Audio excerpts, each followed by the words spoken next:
News and Talk, 1380 WAOK. I want to say a pleasant good afternoon to our guest. She is the head of school, Resurgence Hall Charter School in Atlanta. Let's welcome Tori Hines Jackson.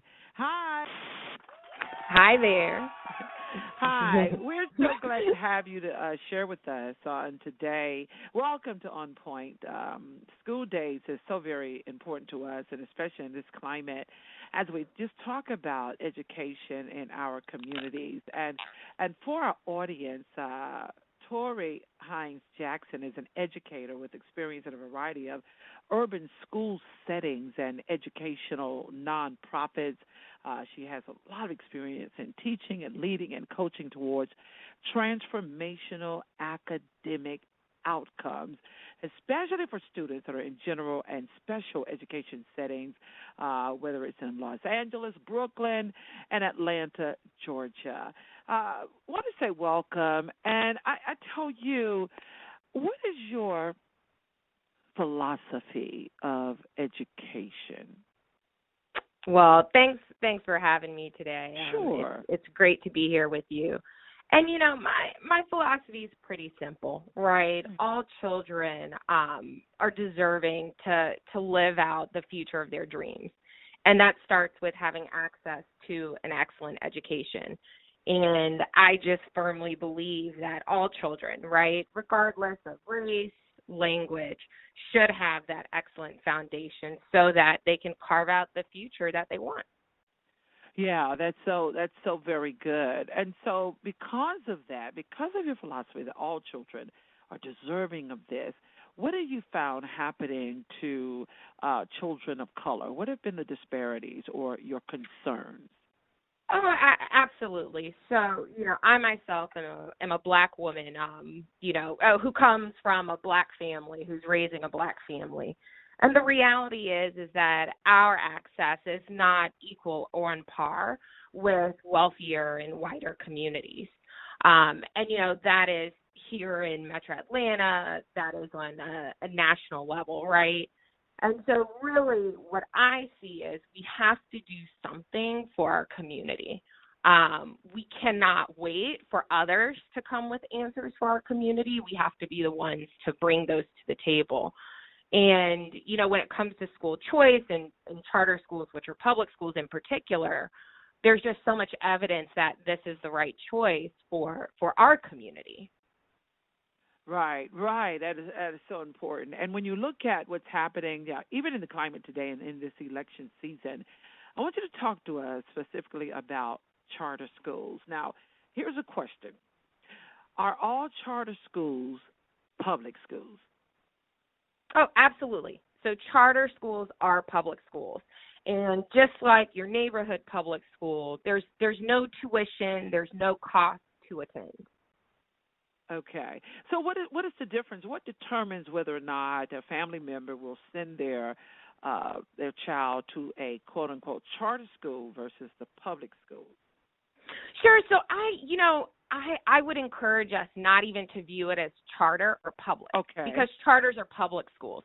And so what I find helpful for people is to look at them as a neighborhood school or a charter school, both of which are public schools.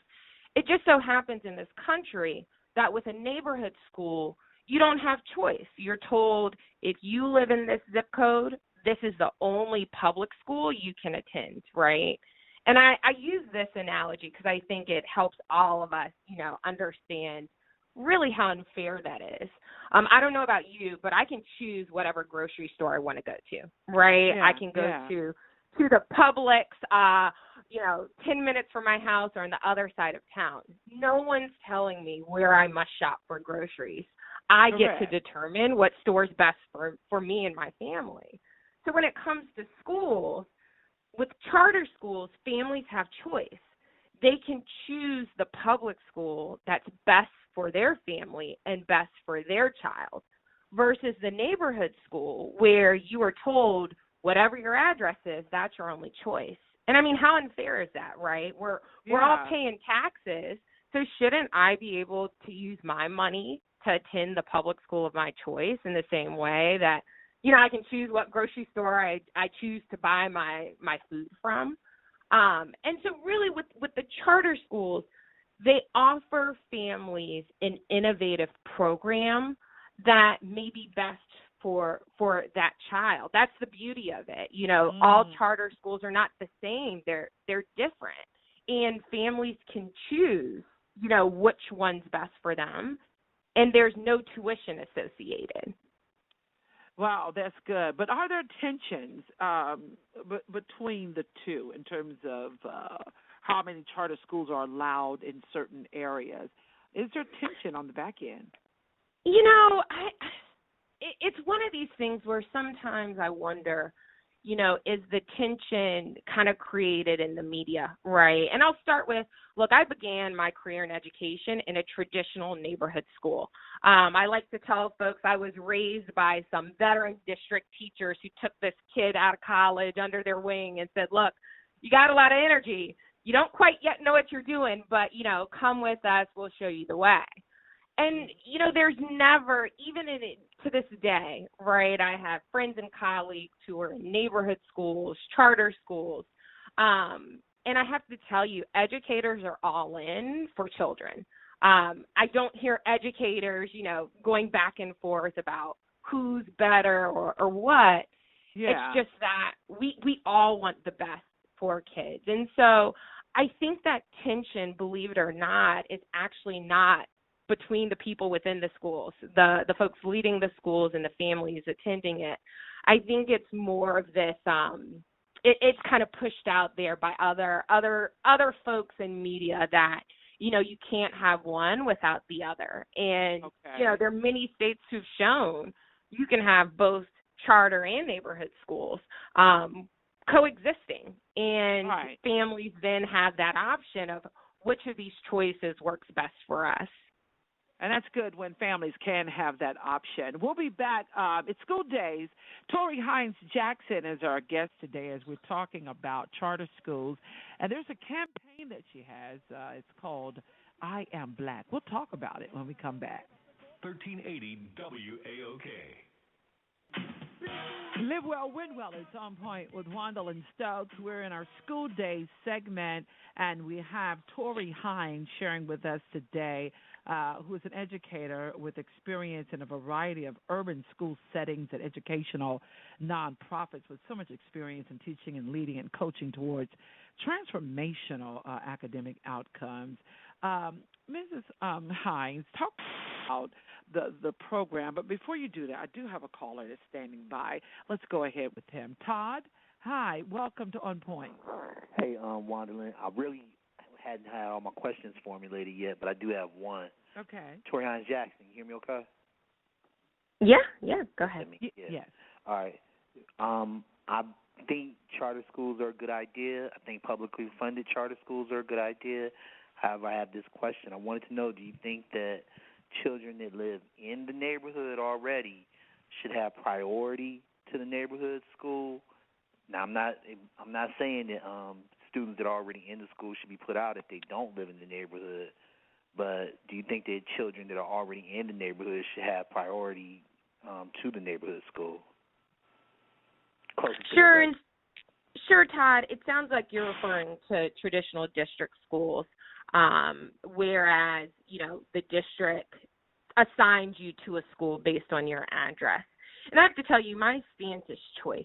I firmly believe parents are best equipped to determine what school is the right school for their child. And if that school is next door, if that school is 2 miles down the road, I just really support parents having that option and access. Todd, do you have another question? I didn't think she caught what I was saying.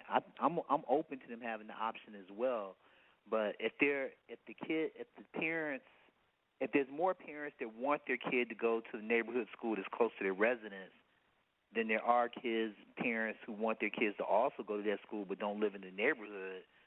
Do you think that the people in the neighborhood should have the right to populate that school first, and then if there's space left over, then some other parents might be able to get their students in?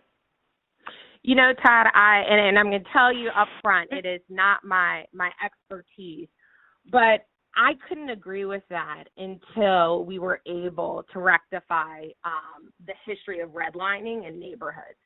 And so I would say if all of us had equal opportunity and access to live in the neighborhood of our choice, then yes, I would agree to that. But until we make some leeway on that social justice matter, I stick with parents should be able to choose. Thank you, Todd, for your question. Stay healthy, stay connected, stay on point. Mrs. Hines, talk to us about this program that you have. It's a national I Am Black campaign. Tell us what it's all about. Yeah. So it's a nationwide campaign. It's sweeping mainstream, multicultural social media. And it's pretty simple. It's bringing awareness, especially in this election season, to that we have Black leaders leading charter schools that are populated with majority Black students. And the outcomes of these charters being founded and led by Black folks and Black folks sending their children to these schools, we need to call attention to that. Historically, the charter, yay or nay, may have been across party lines, but that's just not the case anymore. And so, again, it's simple. I'm Black. I support charters. I founded and lead a high-performing charter school here in Metro Atlanta. And you know what? I vote. And so I'm looking to make sure that those candidates who I'm voting for are aligned with my belief that it shouldn't matter your race, your language, your zip code. You should be able to have choice and voice in where you educate your child. That's good. And so this is part of a national campaign that's happening. Tell us about your school, the outstanding results there, the Resurgence Hall Charter School in Atlanta. Yeah. Okay. It's a special place full of some incredible people. And so Resurgence Hall is a public school, right? It's a charter school, but still public school. There's no cost to attend. And really, we focused on a couple of innovative things. Number one, computer science. I mean, you can go out and see 2-year-olds on these smartphones knowing how to operate them, right? And so if that's what 2- and 3-year-olds are able to do, imagine what the future is going to look like 10, 15, 20 years from now. And so it's important that in the same way we focus on reading and math, that we are focusing on the wide range of skills within computer science. And so Resurgence Hall is actually the first public elementary school in the entire state of Georgia to have computer science as part of core curriculum, meaning it's not a nice to have or, you got to join an after school club. No, it's right up there with reading and math. In addition to that, we just double, triple, quadruple down on literacy. If you look at those literacy rates in Georgia, we're really lagging on a nationwide scale. And so at Resurgence Hall, we implement a 2-teacher literacy model where literacy instruction is happening in multiple components with 2 instructors throughout the day. And so those are 2 things that I highlight. And, the other thing is we're a values-based school community. Our RISE values, they really shape who we are, who we want our children to be, and they're embedded in everything we do. And so I would say those 3 are the innovative components that we offer families. I got to tell you, we are off to a great start. If you look at our results from, 2019, we're in the top 5% of all public schools in the state. Top 5%, and we're an A-rated school. In fact, we're one of the only A-rated schools south of I-20. And now when you look at our population, we're not a rich white school, right? We are 99% Black in terms of our student population. We have about 75% of our community who is identified as poverty, as that free reduced lunch measure. So this isn't a matter of we're well off and not folks of color. No, we are very Black. And our families come from all types of different financial situations, but regardless, our children are achieving at exceptional levels to whereas, they're ranking up there with some of our, the whitest, most well-resourced schools in the state. That's amazing. That is great. We'll be back with more Tori Hines as we continue to discuss charter school. She's head of school for Resurgence Hall Charter School in Atlanta, Georgia. It's School Days on Point with Juandolyn Stokes, News and Talk 1380 WAOK.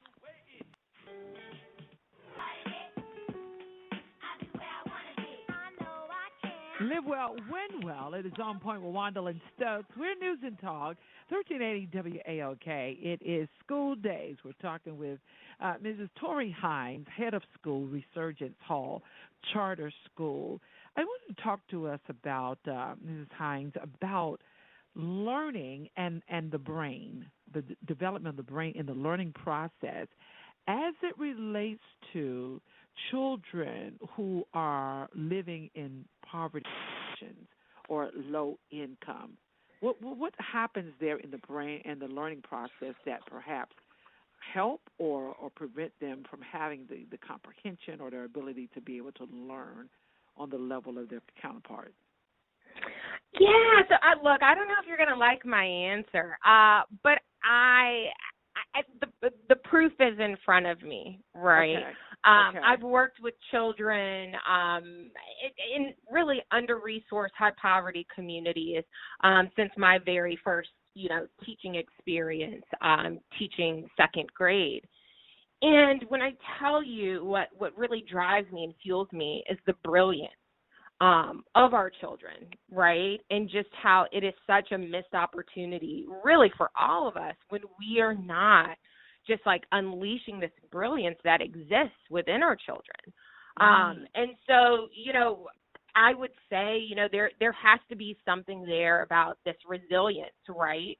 To whereas if you are facing housing insecurity, food insecurity, but yet can still accomplish the same academic achievements as your peers who don't have housing insecurity, who never question is food going to be in the fridge. I think that's incredible, right? And so definitely, I am by no means downplaying the very real stress and what that does, to a child or adult, right? When you don't know, will I have housing? Will I have food? Am I safe? But I have to tell you, it doesn't mean we lower the bar, right? It doesn't mean we don't give our children the same access and opportunity. It means we need to put in some additional support so that they can still achieve and carve out that future of their dreams. And that support can just be a variety of things based on the insecurities or the needs of that particular child. Absolutely. Let's go to Charlie. Has a question or comment for you. Go right ahead, Charlie. Hi, Ms. Hines. How you doing? It's Charles Brown, Chloe's father. Hey, how you doing? How's Chloe? I just wish, this pandemic was over, because for me, to the people listening out there, what is a great support is having parents that actually come up and assist the teachers and the aides and what it is that they need. So there's some give back that we need to put in there as well. And also I wanted to say, too, is that, like you say, 75% of the people are underprivileged, but people listening on this call, please don't get it twisted. There are people out there that are educated, highly educated parents that bring their kids there. That's what my wife and I have done. When we enrolled the first time, we were on a waiting list, and it was just long. We prayed, and it happened. And my daughter is in her third year because she's in the second grade. Yeah, so she's been there since she was in kindergarten. Wow, that's great. Yeah, and what she does, I mean, I see her studying off in the background because we're utilizing stay-at-home schooling, but I can watch her from a distance. I watch her. She's 7 years old, and she's like, oh, I almost got it. And it's on typing. I mean, she's typing 13 words a minute, 93% rate, and she's like, I could do better. Wow, that's great. And also, Ms. Hines, please tell them what RISE means, RISE, so they'll understand. And also, I know I'm putting in a lot of information, but what you hit on was Black understanding, who we are, what we are. We don't just go off of Christopher Columbus and what he discovered. No, we talk about us. And it brings a certain dynamic out of a child, because a child's looking, because they're like, she did that? Daddy, she looks like me. I know that's right, baby. She does. And this is what she did and what you can do and what you aspire to be. So, yeah, the school is an A-rated school. I'm here to tell you. I'm there for you, Ms. Hines. She is doing a boss job, people. So, yeah, if you want to bring your student there, trust me, as long as you're in Fulton County, she is there for you. So listen up, people who are actually would like a particular school that grades your child on a higher standard, and she's producing a higher standard. I know she's a rating. Why? Because my student is. That's my child. I have a vested interest. I see it. I saw it happen. I'm there. I'm a witness to it. So those are just some things that I wanted to say. And her credentials are impeccable. So that might be something you want to speak on as well. And I don't want to take up too much time, but, yeah, my other daughter will be going there as well. So thank you, guys. Well, thank you, Charles. Thank you for sharing that with us. Mrs. Hines doing an exceptional job there at the Resurgence Hall Charter School. How does it feel hearing that from one of the parents? I mean, look, it's humbling, because I tell my parents all the time, it's a gift that you are entrusting us with your most precious gift, right? And, it's never lost on me that families are giving us their best, right? And they're giving us their hopes and dreams and together, right, as a village, because that's common in our culture, right? It's not just the mom, the dad. No. It's, how many aunties do you have? And it's not because of blood. It's just that's who's part of your village, the godparents. And, I have to speak to what Mr. Brown said. It's so beautiful, because we do have diverse families from a resource standpoint. And we do have families who they see the opportunity to help share their resources with other families in the school who may not have those resources, right? But again, in our culture, that's who we are, and it's why it's so important, right, that we are making sure Black voices are being heard around. We support these charter schools. We support having our own little village and community where we can, uplift and highlight our people and the amazing accomplishments. And simultaneously, we don't celebrate Columbus Day. There's nothing to celebrate about conquering, folks who and taking over their homes. And so I appreciate Mr. Brown highlighting that, because it is important for our children to see themselves and the teachers and leaders who they're surrounded by on a daily basis. How are you seeing charter schools successfully serve students in the midst of the COVID-19 and the Black Lives Matter movement? Wow, what a time, right? It's like we have multiple pandemics, happening. Yes, we do. Yes. And so this is something that I'll tell you what we're doing. And it is in part because we are a charter school and why we need to have more charter schools in our country.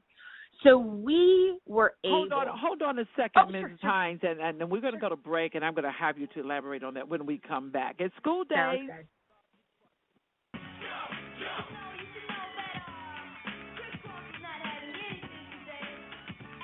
Live Well, Win Well is on point with Juandolyn Stokes. We're in the midst of school days with Mrs. Tori Hines, who's an educator and experienced with a variety of urban school settings and educational nonprofits. Her focus is towards transformational academic outcomes. We were talking earlier about, in the midst of COVID-19 and Black Lives Matter movement, how are you seeing charter schools and your schools successfully serve students? Yeah, so, all schools across the country had that abrupt stop in March. And so going into the school year, it was really important for us to understand what was that impact on the family and how can we support the family, support the scholar or the student as we come into the new school year. And so it was really important to us that we listened to what our families needed. And what came out of that is that we had about half of the families naming a need for remote learning. And then we had about half of our families naming the need for in-person. And so, we do what the community needs. And so we created 2 programs to run simultaneously.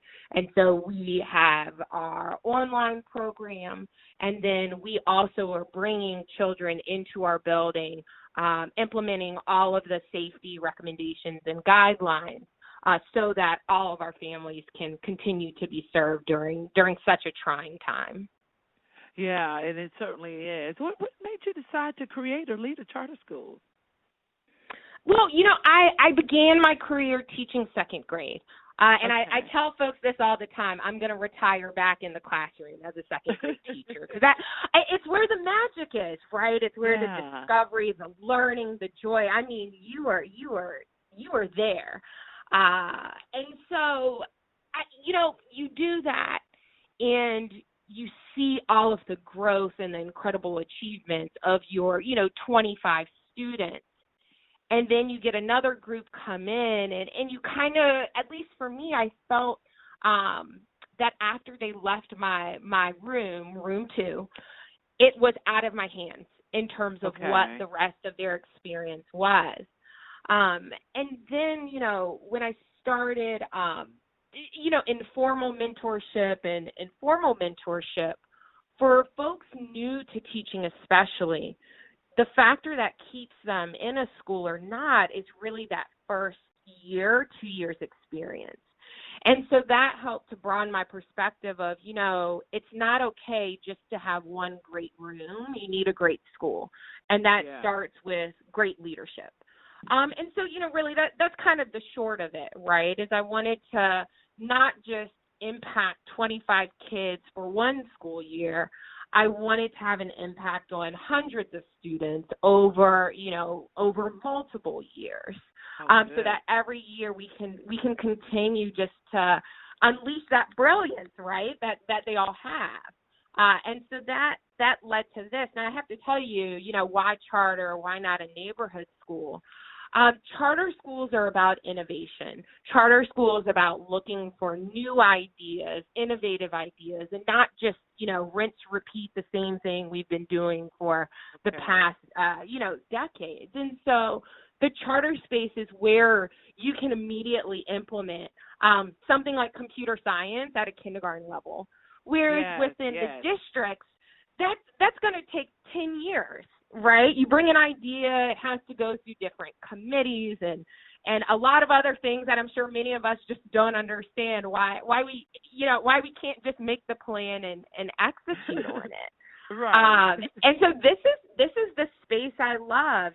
This is where education is moving to in our community. It has a track record of producing, excellent outcomes for the Black community. And so this is where I found my home within the charter movement. Well, it's a good home to be in. Before you leave, talk to us about, because you're very focused on transformational academic outcomes. Talk to us about that for special education students and special education settings. Oh, well, sure. Every child is different. Every child is different. And for some of our children, their learning differences, right, need to be met in a different way. And so for us at Resurgence Hall, it is never about lowering the bar for any child. That's not fair to that child. But what it looks like you have a learning difference that may mean you do something different from the rest of your teammates in that class for a portion of the day. And so we provide those scaffolds and supports so that regardless of how you learn, you're able to access the content and still grow to be your best and brightest self. That's great. That's great. What do you want people to know about charter schools? What is your final message to the community about charter schools? My final message is that families deserve and should demand choice. And that means we need to have more charter schools throughout this country. And we need to ensure that all of our elected officials, right, we're in a huge election, understand that charter schools play a very important role within the Black community. And our Black voices need to be heard, and they need to be counted, right, because we are looking for those candidates who are going to continue to support us having a say in who and how we educate our beautiful Black children. Yeah, and especially even in this remote learning, students still should have that power of choice to be able to take classes from whatever school that they want to go to, but we don't have that power of choice in all settings. Wow, that's something certainly that we have to take to the polls as well. How can people find more information about what you're doing and your school? Sure. So check out our website, resurgencehall.org. You know, of course, we're on social media. Follow us on Instagram. Follow us on Facebook. It's a great way to just learn more about who we are, whether you attend or are looking to attend in the future. And then I think, you know, overall, you know, how can I learn more about this charter movement? Maybe I'm getting ready to leave Georgia and move to another state, but I'm Black, my children are Black, and you know, charters are for us. I would encourage them to visit charterswork.com, and that will give you more information about how you can take action within your own community, whether, you know, in Georgia or beyond, to ensure that you are getting to have a choice over what's best for your child. That's great. That's great. Thank you so much. And vote. Yeah. And vote, right? Definitely vote. That's right. Go to those polls. Thank you so much, Mrs. Hines, for sharing with us today. This has been awesome, educating and talking to us about charter schools and also just learning about your school, Resurgence Hall Charter School. So thank you so much, and continue the great work that you're doing. I appreciate you. I appreciate you so much, and thank you for your time. You're more than welcome. Thank you. Well, there you have it, another edition of School Days. This is amazing. That was Tori Hines, head of school, Resurgence Hall Charter School in Atlanta, Georgia. And also, you know, she said follow them on Facebook and on IG. And if you want to know more information about charter schools and the work and the movement for charter schools, visit charterswork.com.